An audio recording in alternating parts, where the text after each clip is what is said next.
Assalamualaikum warahmatullahi wabarakatuh. Mengenalkan, nama saya Haji Heru Nur Cahyo, SIP, Sarjana Ilmu Politik. Sementara ini menjabat Kepala Desa Randusari. Randusari, Kepil. termasuk Kecamatan Kepil. Yeah. Wah, ini Dalam periode yang ketiga. Beberapa teman-teman kepala desa itu menghendaki saya untuk ikut berpartisipasi. Kita ikut maju di pilkada, kita menawarkan sebagai calon wakil gitu, calon wakil. Kita punya program. Jadi saya di Randusari itu program yang kita unggulkan adalah selain infrastruktur itu di bidang kesehatan dan pendidikan. Kalau pendidikan masuk TK, SD, SMP kita gratiskan seragam semua. Kemudian yang untuk program kesehatan, seluruh warga Randusari tidak mengenal itu yang kaya, yang miskin, yang tidak tercover BPJS itu berobat di puskesmas, baik rawat inap, rawat jalan, melahirkan, ada KB dan sebagainya. Semua biaya kita tanggung desa. Gratis itu. gratis. Ya, cukup membawa KTP saja ke puskesmas. Kalau gitu saya bawa KTP bisa. Ya. Nah,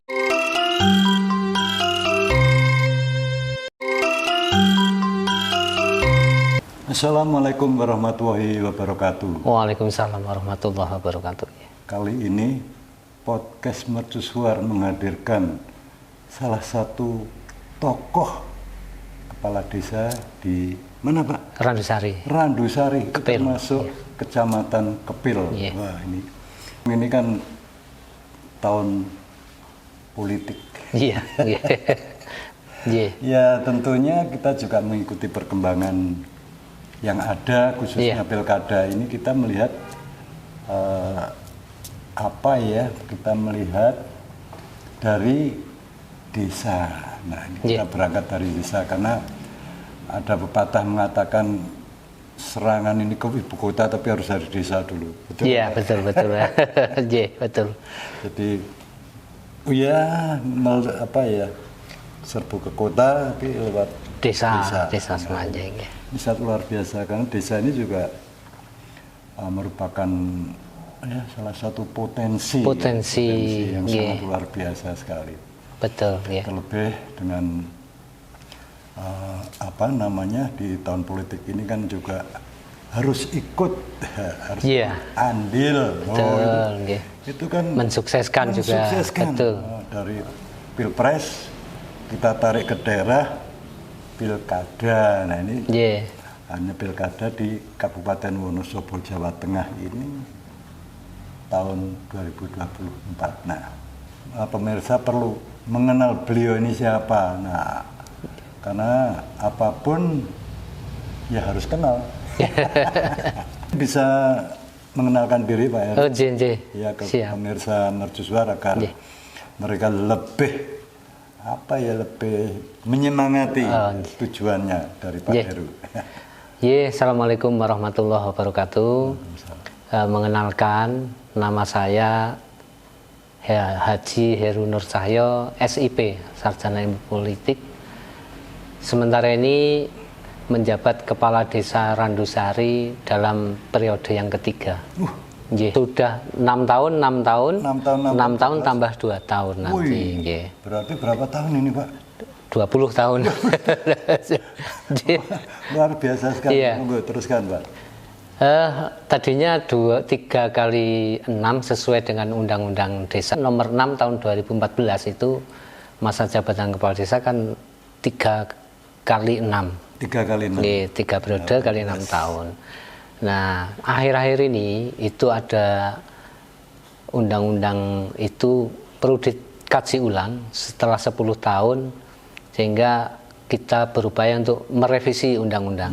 Jadi mulai tahun 2022 saya ke Jakarta, ke DPR, ke Dirjen Bina Pemdes, Kemendagri, Menteri Desa dan untuk audiensi tentang revisi undang-undang desa karena beberapa itu sudah tidak layak kalau diterapkan, sehingga kita perlu merevisi undang-undang itu. Nah, saya berjuang selama 2 tahun lebih Jakarta, bolak-balik Jakarta. Itu biayanya tinggi Pak, biaya sendiri Pak? Biaya sendiri, alhamdulillah itu saya ikhlas, jadi berjuang untuk rakyat Indonesia. Ini karena yang kita perjuangkan tidak hanya masa jabatan kepala desa Pak, tapi lebih dari itu dana desa itu kita perjuangkan dari yang kurang dari 10%, sekarang 20% tapi bertahap. Tiap tahun tambahan 20%. Kemudian desa yang berada di kawasan hutan lindung ataupun lautan itu punya hak untuk menikmati hasil dari hutan tersebut. Iya. Lalu termasuk di desa Panjenengan? Tidak ada. Oh, tidak ada. Tidak ada. Saya memperjuangkan tapi tidak ada. Tidak masalah. Tapi ini untuk desa seluruh Indonesia itu punya hak untuk mendapatkan itu. Kemudian kesejahteraan kepala desa, perangkat desa, lembaga desa, bahkan masyarakat desa juga kita pikirkan juga di situ. Oke Pak, selain jadi kepala desa tadi sebagai sekjen apa Pak? Sekjen Asosiasi Kepala Desa seluruh Indonesia. Wah, luar biasa. Iya, jadi desa tapi orang Randusari di pusat. Di pusat, wah keren ini. Iya. Luar jadi biasa. sempat dalam pembahasan itu karena yang paling alot adalah masa jabatan kepala desa waktu itu. DPR menghendaki 9 tahun kali 2 periode. Pemerintah tetap 6 tahun kali 3. Kemudian pada tanggal 7 November 16 kepala desa diundang Bapak Presiden Joko Widodo. Jadi saya duduk sejajar dengan Pak Presiden itu dalam satu meja membahas terkait beda pandangan ini. Kemudian di situ diputuskan bahwa pemerintah menyetujui tapi 8 kali 2 periode. Kemudian dibahas dengan DPR, disetujui. Itu alhamdulillah. Dan untuk di Wonosobo sudah dilakukan pengukuhan. Oh iya. Belum lama ini sudah alhamdulillah, terima kasih sekali. Jadi kita sudah punya kekuatan hukum untuk melaksanakan tugas. Mudah-mudahan ada tambahan 2 tahun, desa semakin maju, kepala desa, perangkat desa juga semakin maju, pola pikirnya semakin berkembang untuk desa dan Wonosobo. Ya, mungkin ini tahun ini jelas sebagai tahun politik ya. Mungkin kaitannya dengan pemilihan kepala daerah. Kira-kira peran apa yang akan diperankan oleh Panjenengan? Baik, saya selaku pelaksana proses revisi di Jakarta. Kemudian beberapa teman-teman kepala desa itu menghendaki saya untuk ikut berpartisipasi. Kita ikut maju di pilkada, kita menawarkan sebagai calon wakil gitu, calon wakil. Kemudian saya balik tanya, ketika saya nanti dicalonkan, kira-kira teman-teman kepala desa seperti apa? Ya, dijawab ini adalah salah satu balas budi. Ketika saya berjuang ke Jakarta tak pernah minta mengharapkan sesuatu. Nah, ini teman-teman saat ini balas budi untuk memperjuangkan saya itu, gitu. Apa sih kira-kira yang menjadi andalan untuk, meskipun itu tadi disebutkan bahwa itu adalah dukungan dari kawan-kawan, ya, tetapi mungkin basis apa atau mungkin apa sih yang menjadi andalan kita untuk fight ke depan gitu, Pak? Ya. Kita punya program. Jadi saya di Randusari itu program yang kita unggulkan adalah selain infrastruktur itu di bidang kesehatan dan pendidikan. Kalau pendidikan masuk TK, SD, SMP kita gratiskan seragam semua. Siapapun masuk gratis. Sudah berlangsung berapa lama ini, Pak? Ini mulai dari saya periode kedua. Oh, periode kedua. Ya, udah terus. Ya. Ya. Ada beasiswa juga untuk anak sekolah yang berprestasi itu ada. Kemudian yang untuk program kesehatan, seluruh warga Randusari, tidak mengenal itu yang kaya, yang miskin, yang tidak tercover BPJS itu berobat di puskesmas, baik rawat inap, rawat jalan, melahirkan, ada KB dan sebagainya. Semua biaya kita tanggung desa, gratis itu. Gratis. Ya, cukup membawa KTP saja ke puskesmas. Kalau gitu saya bawa KTP bisa. Ya. Nah, itu di desa bisa masyarakat menikmati dana yang diberikan pemerintah. Nah, ketika nanti kita diberi kepercayaan untuk memikirkan Wonosobo, ya kenapa tidak? Jadi biar masyarakat Wonosobo juga menikmati, dijamin kesehatannya, dijamin pendidikannya. Itu yang karena pendidikan adalah masa depan Wonosobo, itu Pak. Ya. Oke, jadi intinya bahwa yang sudah dilakukan sekian periode ya, Iya. itu masalah kesehatan, terutama orang-orang yang tidak mampu dan orang-orang baik yang mampu maupun tidak mampu, Iya. yang tidak tercover BPJS itu Betul, mendapatkan support. Betul. Nah, kemudian masalah pendidikan tentunya itu begitu bayi lahir, Iya, udah. bayi lahir kemudian Sekolah, iya. ya, sampai SD, SMP, SMA ya barangkali. Dari TK, SD, SMP itu masih sampai itu. Oh, masih sampai itu, tapi Iya. nanti ke depan ya. insya Allah bisa sampai SLA. Bahkan nanti kalau ke perguruan tinggi itu bisa kita pikirkan. Yang berprestasi tidak memiliki anggaran, ya pemerintah yang mikir. Memikirkan. Iya. Luar biasa. Iya. Karena penjenengan ini sebagai yang nomor 2 itu kira-kira ada pandangan siapakah yang akan menjadi bupati nantinya yang akan kita support juga. Iya. Jadi untuk kali ini kami belum bisa menyebutkan nama, tetapi nanti siapa yang akan kita pasangkan itu yang mempunyai visi misi sama, kemudian tekad membangun Wonosobo untuk lebih maju. Itu yang paling utama. Jadi ketika nanti itu kok visi misinya beda, kita tidak usah. Karena saya ingin membangun Wonosobo dari desa. Kalau desa nanti semua maju, Wonosobo maju pasti itu. Desa ngepung kota. Nah, begitu pembangunan desa. Iya, jadi kita paham apa yang dibutuhkan desa, pemerintah desa. Kita paham karena kita dari disitulah kita sudah mulai berkutatnya mulai mulai menjalankan amanah aktivitasnya. Tentunya juga secara amanah ya Pak. Iya, insya Allah itu. Tentunya kita juga apapun perlu. Partai politik itu kan sangat penting. Iya, sebagai jembatannya. Jembatan itu bridging istilahnya itu.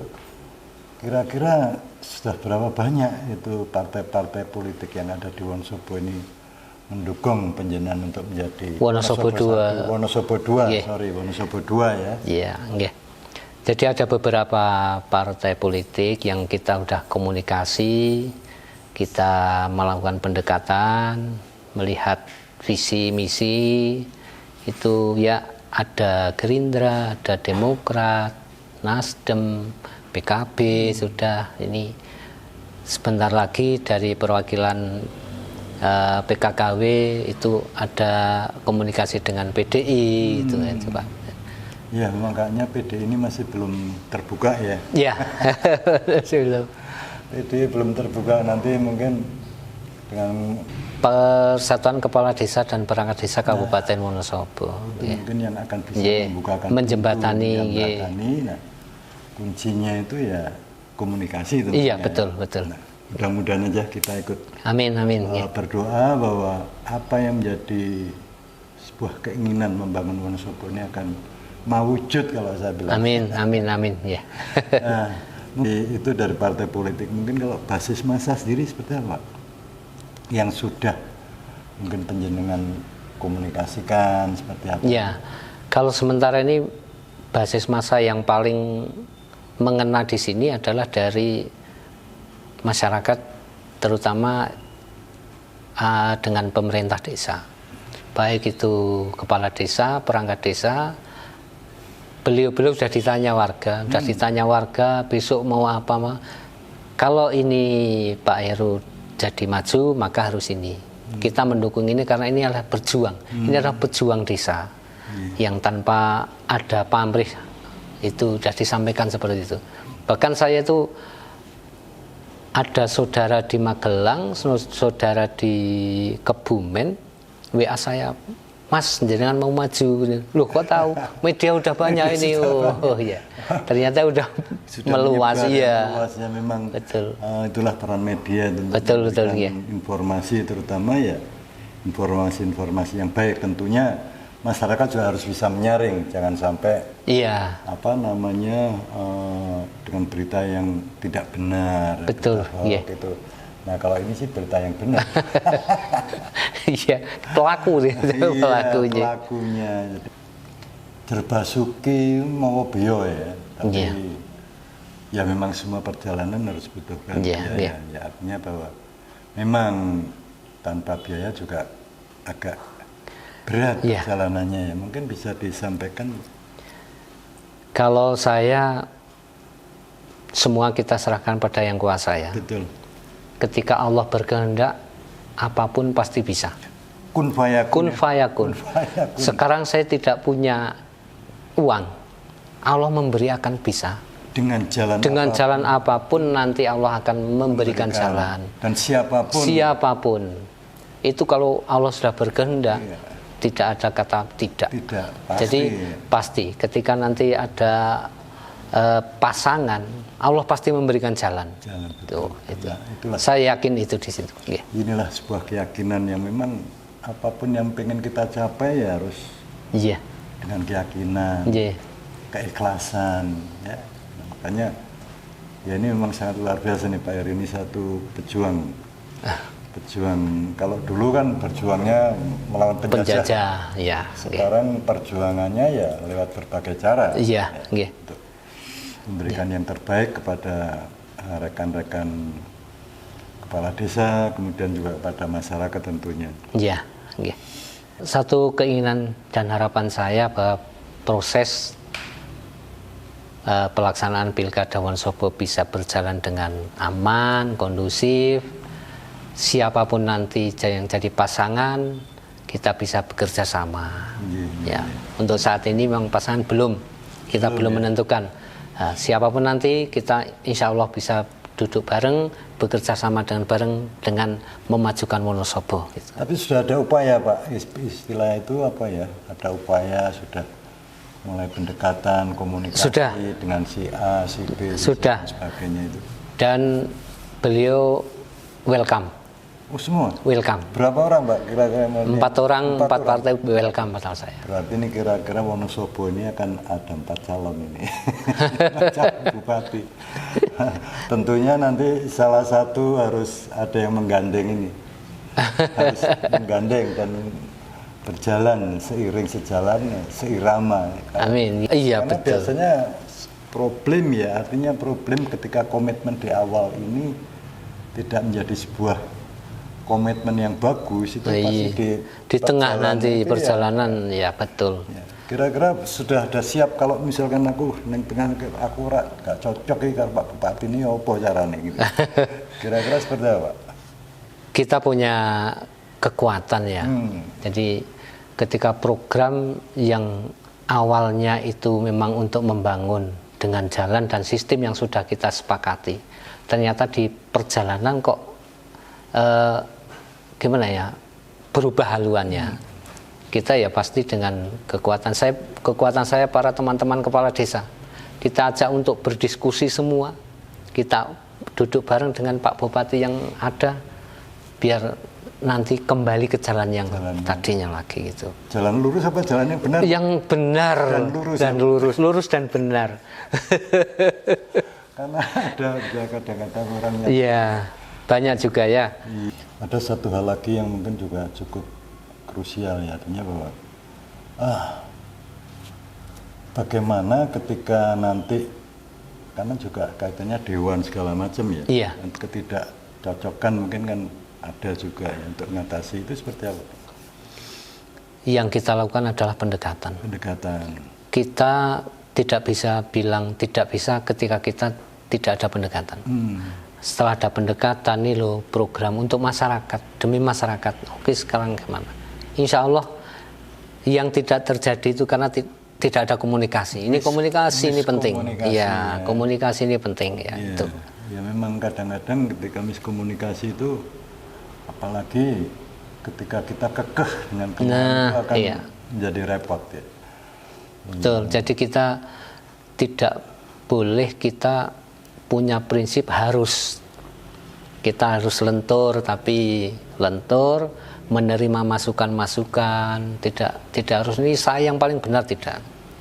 Nah, dari anggota dewan DPR kita ajak duduk bareng, kita masukkan program kayak gini, langkahnya seperti apa, tolong mari kita masak. Jadi kita punya program, beliau suruh mikir bareng.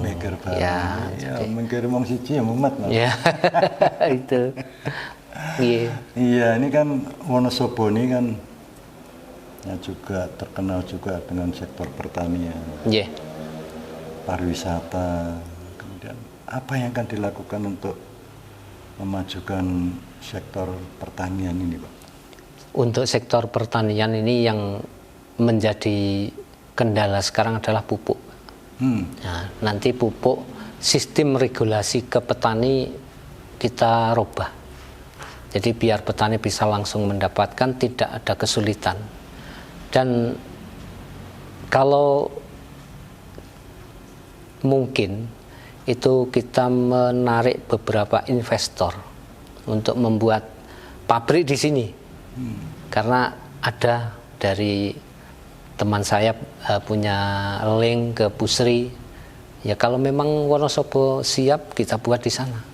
Nah kalau dari Pusri udah siap buat, ya kita sediakan, iya. Jadi petani nanti lebih mudah itu. Ya. Tidak kemudian pabrik yang lain lah, misalnya tapioka, ada dari Kalimantan sudah informasi. Kalau jadi nanti sukses, pembuatan minyak bisa di Wonosobo. Iya gitu. Minyak apa itu, Pak? Minyak kelapa sawit. Jadi bahan nanti dari sana dibuat, dipasarkan di sini. Itu. Iya, mantap. Memang tadinya kesulitan mencari pupuk itu dari apa, Pak? Dari sistemnya yang dari pemerintah, terutama Jawa Tengah itu kan punya etani, kartu etani itu. Iya. Ternyata pembelian tuh ribet. Petani suruh ngupdate tiap tahun, ngurusi pertaniannya udah repot, suruh ngupdate, nggak telaten. Sehingga kita harusnya yang dibutuhkan itu Ponska, yang banyak urea, KCL. Nah, jadi kurang tepat. Berarti ini memang harus tepat sasaran ya? Tepat sasaran, tepat kebutuhan. Itu. Betul. Jadi biar nanti model RDKK muncul lagi. Kebutuhan petani itu apa saja? Si A butuhnya urea berapa, Ponska berapa. Jadi penyediaan di kabupaten itu sesuai dengan kebutuhan. Itu. Oke, ini dari sektor pertanian. Mungkin kalau masalah kehutanan sendiri seperti apa? Cukup paham atau?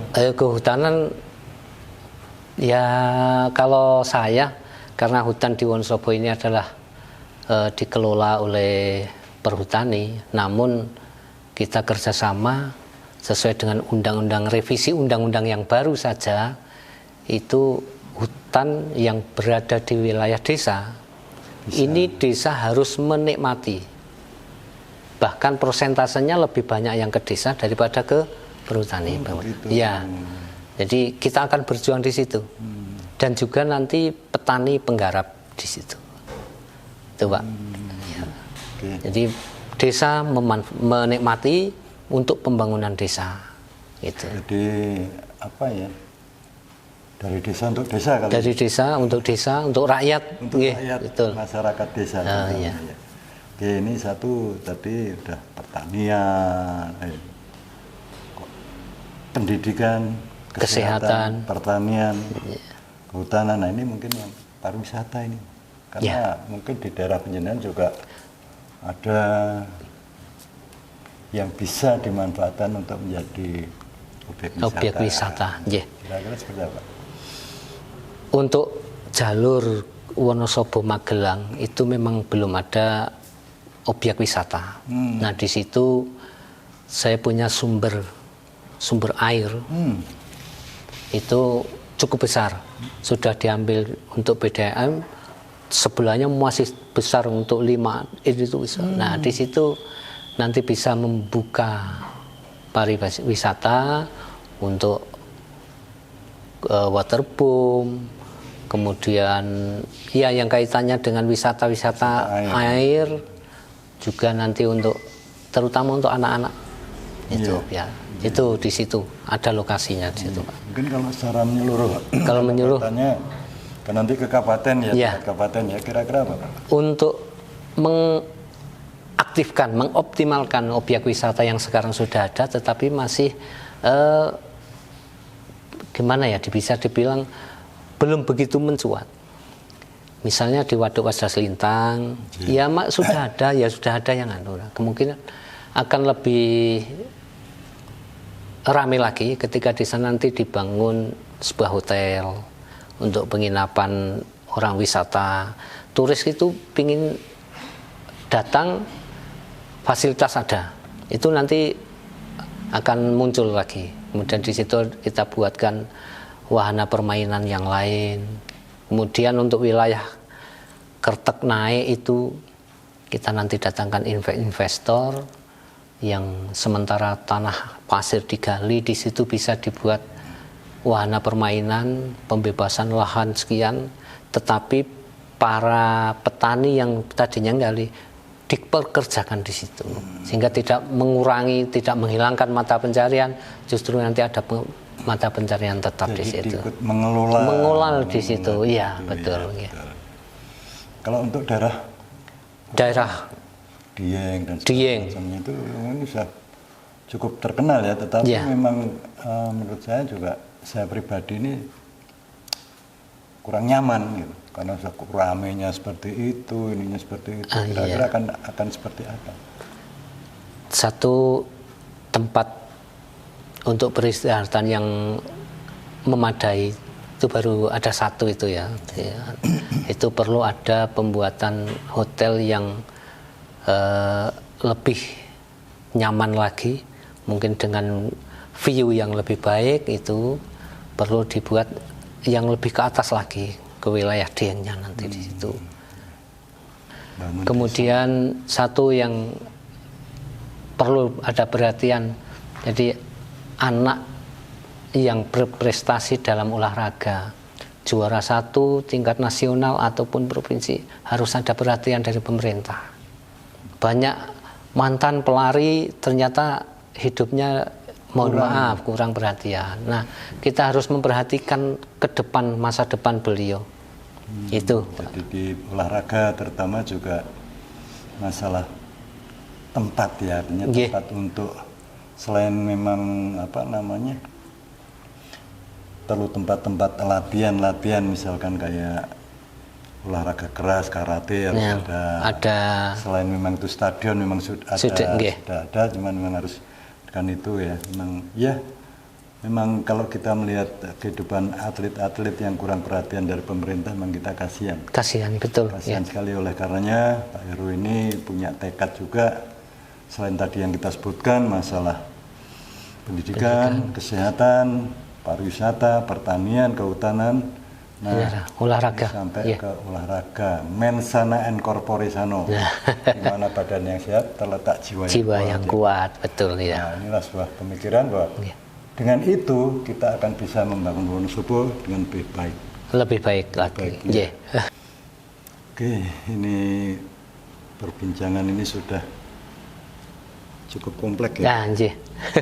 Ini ada tambahan lagi Pak, khususnya untuk memberikan pemahaman pada masyarakat, terutama masyarakat pendukung ya tentu Nggih. itu pendukung maupun calon pendukung, Kira-kira ya. seperti apa mau disampaikan Pak? Iya. Pada saudara-saudaraku, kepala desa, perangkat desa dan masyarakat Kabupaten Wonosobo, mari kita songsong Pilkada Wonosobo dengan rasa bangga, senang. Kita pilih calon pemimpin yang memikirkan masyarakat, memikirkan rakyat, memikirkan wilayahnya. Kita punya prinsip membangun dari desa. Nanti desa terbangun, insya Allah Wonosobo akan menjadi maju. Begitu Pak. Ya, Ya. Kita sudah banyak berbincang-bincang dengan Pak Heru ini pahlawan Revisi. revisi undang-undang ya kan. Nah, semoga ini bisa menjadi inspirasi bagi masyarakat semua untuk bisa menjadikan cita-citanya Pak Heru ini mewujud menjadi Wonosobo II. Amin, amin, amin. Wassalamualaikum warahmatullahi Assalamualaikum wabarakatuh. warahmatullahi wabarakatuh. Sampai ketemu di episode selanjutnya. Ya.